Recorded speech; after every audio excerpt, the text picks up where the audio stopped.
में मैं आज आप लोग को शिव पुराण कथा का एक छोटा सा अंश सुना रही हूँ, तो सुनिएगा और आप भी पुण्य के भागी बनिएगा। कर भगवान की जय, बोलिए देवादिदेव महादेव की जय।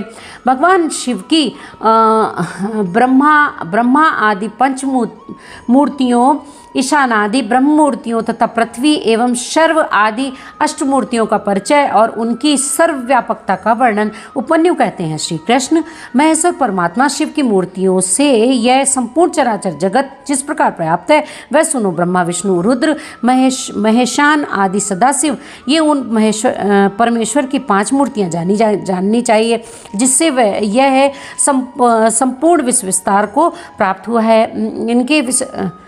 इनके सिवा और भी उनके 5 शरीर हैं जिन्हें पंच ब्रह्म मंत्र कहते हैं। इस जगत में कोई भी ऐसी वस्तु नहीं है जो उन मूर्तियों से व्याप्त ना हो। ईशान पुरुष, अघोर, वामदेव और सद्योजात, ये महादेव जी की विख्यात 5 ब्रह्म मूर्तियां हैं। इनमें से जो ईशान नामक उनकी आदि श्रेष्ठतम मूर्ति है वह प्रकृति के साक्षात भोक्ता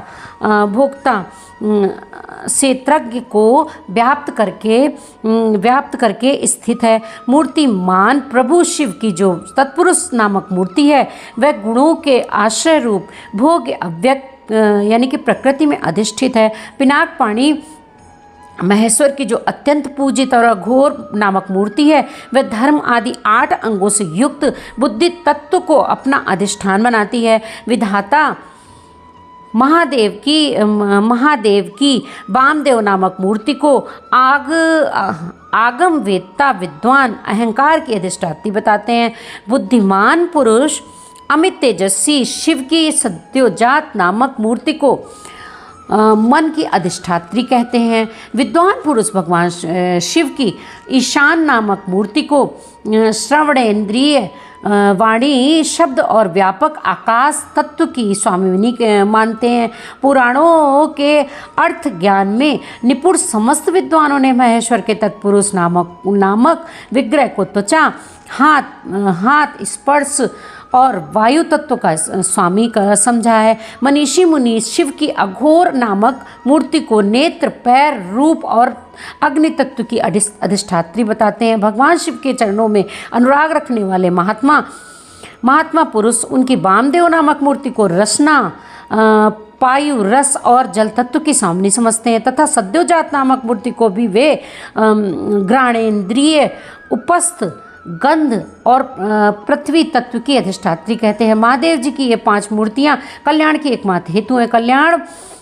कल्याणकामी पुरुषों को इनकी सदा ही बलपूर्वक वंदना करनी चाहिए। उन देवादिदेव महादेव जी की जो 8 मूर्तियां हैं तत्स्वरूप ही यह जगत है। उन 8 मूर्तियों में यह विश्व उसी प्रकार ओतप्रोत से स्थित है जैसे सूत में मन के पिरोए जाते हैं। शर्व, भव, रुद्र, उग्र, भीम, पशुपति, ईशान तथा महादेव ये शिव की विख्यात 8 मूर्तियां हैं। शंकर भगवान की जय। महेश्वर की इन सर्व आदि 8 मूर्तियों से क्रमशः भूमि, जल, अग्नि, वायु, क्षेत्रज्ञ, सूर्य और चंद्रमा अधिष्ठित होते हैं। उनकी पृथ्वीमयी मूर्ति संपूर्ण चराचर को जगत को धारण करती है।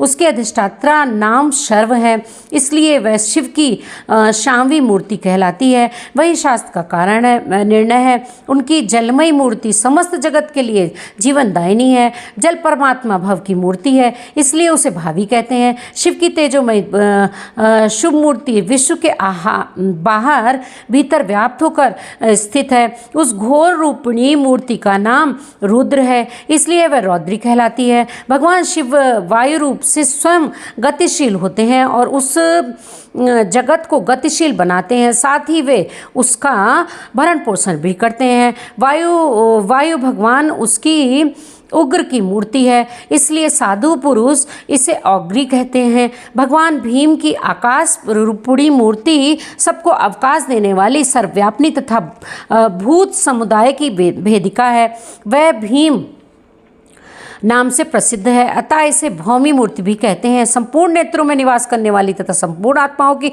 अधिष्ठात्री शिव मूर्ति को पशुपति मूर्ति कहते हैं। वह पशुओं के पाशों का उच्छेद करने वाली है। महेश्वर जो ईशान मूर्ति है, ईशान नामक मूर्ति है, वही दिवाकर यानी कि सूर्य नाम धारण करके संपूर्ण जगत को प्रकाशित करती हुई आकाश में विचरती है, जिनकी किरणों में अमृत भरा है और जो संपूर्ण विश्व को उस अमृत से आप्यायित करते हैं। वे चंद्रदेव भगवान शिव के महादेव नामक विग्रह हैं, अतः उन्हें महादेव मूर्ति कहते हैं। यह जो 8वीं मूर्ति है वह परमात्मा शिव का साक्षात स्वरूप है तथा अन्य सब मूर्तियों में व्यापक है, इसलिए यह संपूर्ण विश्व शिव रूप ही है। जैसे वृक्ष की जड़ सींचने से उनकी शाखाएं पुष्ट होती हैं, उसी प्रकार भगवान शिव की पूजा से उनके स्वरूप भूत जगत का पोषण होता है।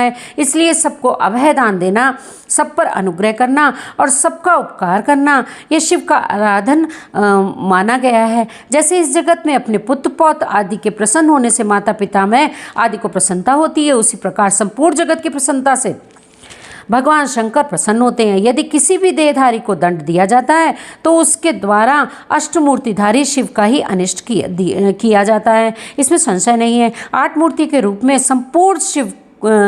संपूर्ण विश्व को व्याप्त करके स्थित हुए भगवान शिव का तुम सब प्रकार से भजन करो, क्योंकि रुद्रदेव सबके परम कारण है। बोलिए शंकर भगवान की जय, बोलिए देवादिदेव महादेव की जय। इस प्रकार वायव्य संहिता उत्तरखंड से अध्याय 3 पूरा हुआ। अगला जो अंश मैं पढ़ूंगी, अगला भाग जो मैं अध्याय पढ़ूंगी उसका नाम है शिव और शिवा की विभूतियों का वर्णन। बोलिए शंकर भगवान की जय।